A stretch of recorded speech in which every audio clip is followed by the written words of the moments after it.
एक ऐसा शहर जहां आप माँ को किराए पर ले सकते हैं, और एक ऐसा शख्स जिसे खुद को जिंदा साबित करने में 18 साल लग गए, और एक ऐसी डॉल्फिन जिसे एक लड़की से प्यार हुआ और जब उसे उस लड़की से जुदा किया गया तब उस डॉल्फिन ने जो किया उसे जानकर आप हैरान रह जाएंगे। और बॉलीवुड का एक ऐसा सुपरस्टार जो फिल्मी दुनिया में आने से पहले गुंडा हुआ करता था, कौन है वो सुपरस्टार? जानने के लिए बने रहिएगा हमारी आज की इस वीडियो के साथ अंत तक। नंबर 9। हमारे देश की कानून व्यवस्था भी बड़ी निराली है। उत्तर प्रदेश के रहने वाले एक जीवित शख्स को खुद को जीवित साबित करने में 18 साल लग गए। दरअसल पूरा मामला ये है कि लाल बिहारी नाम के इस शख्स के रिश्तेदारों ने पुश्तैनी जमीन हासिल करने के लिए उनका डेथ सर्टिफिकेट बनवा डाला। इस तरह से लाल बिहारी कानून की नजरों में मृत हो गए। लाल बिहारी को जब खुद के डेथ सर्टिफिकेट के बारे में पता चला तब उनके होश उड़ गए, जिसके बाद उन्हें खुद को जिंदा साबित करने के लिए कोर्ट में एक लंबी लड़ाई लड़नी पड़ी। एक जिंदा शख्स खुद को कोर्ट में आकर ये कहता रहा कि वो जिंदा है। इसके बावजूद कोर्ट को लाल बिहारी को जीवित घोषित करने में 18 साल लग गए। कोर्ट के द्वारा जिंदा घोषित किए जाने के 27 साल बाद 66 साल के लाल बिहारी अब फिर से 56 साल की अपनी पत्नी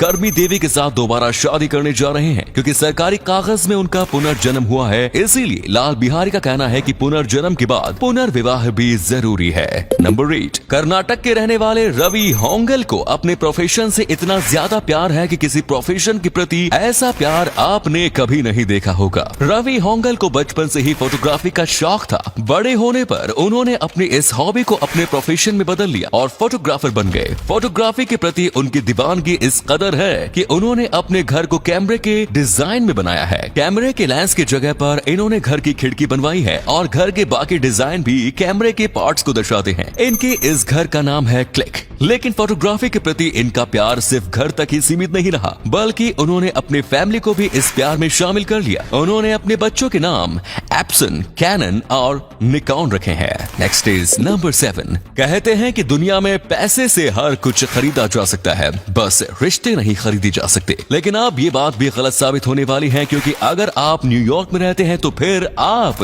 अपने लिए माँ खरीद सकते हैं। ब्रुकलिन के रहने वाली नीना केनियली नाम की एक महिला ने इस सर्विस की शुरुआत की, जिसमें वो युवाओं को माँ किराए पर देती हैं। इस सर्विस से जुड़ी औरतें $40 प्रति घंटे की दर से अपनी माँ बन सकती हैं और फिर किराए की ये माँ रियल माँ की तरह आपके लिए घर का खाना बनाती है, आपके साथ बैठकर आपसे बातें करती है, आपकी बातें सुनती है, जरूरत पड़ने पर आपको सलाह भी देती है और आपकी काम में मदद भी करती है। शहर में अकेले रहने वाले युवाओं के लिए अपनी माँ की कमी को दूर करने का ये बेहतर तरीका है।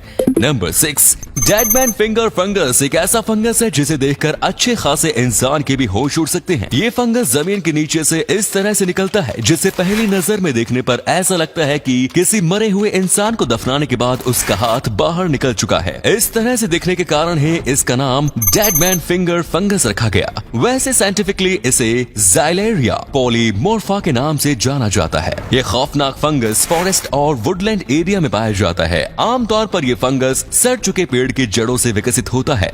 नंबर 5। भारतीय हॉकी को नई ऊंचाइयों पर पहुंचाने वाली महिला हॉकी टीम के कप्तान रानी रामपाल की परवरिश इतनी गरीबी में हुई है कि वो कई बार उनके परिवार के पास खाने के पैसे भी नहीं होते थे। रानी रामपाल के पिता तांगा चलाते थे, वहीं उनकी मां नौकरानी का काम किया करती थी। रानी रामपाल जहां हॉकी की प्रैक्टिस करने जाती थी, वहां सभी खिलाड़ियों को अपने साथ 500 ml दूध लाना जरूरी होता था। लेकिन गरीबी के कारण रानी को केवल 200 ml दूध ही मिल पाता था। 200 ml दूध देखकर कोच गुस्सा होकर उन्हें टीम से निकाल दे। इस डर से रानी 200 ml दूध में 300 ml पानी मिलाकर उसे 500 ml कर लिया करती थी। रानी को प्रैक्टिस के लिए हर दिन सुबह उठना होता था, लेकिन उनके घर में टाइम देखने के लिए घड़ी नहीं थी, जिस कारण उनकी माँ सूरज निकलने से पहले उठ जाती थी और फिर आसमान की रोशनी देखकर टाइम का अंदाजा लगाकर रानी को प्रैक्टिस के लिए जगाया करती थी। रानी रामपाल के संघर्ष को हमारा सलाम। हमारे देश के युवाओं को रानी जैसी रियल हीरो से इंस्पिरेशन लेनी चाहिए। नंबर 4। भारत सरकार दिल्ली से मुंबई के बीच एक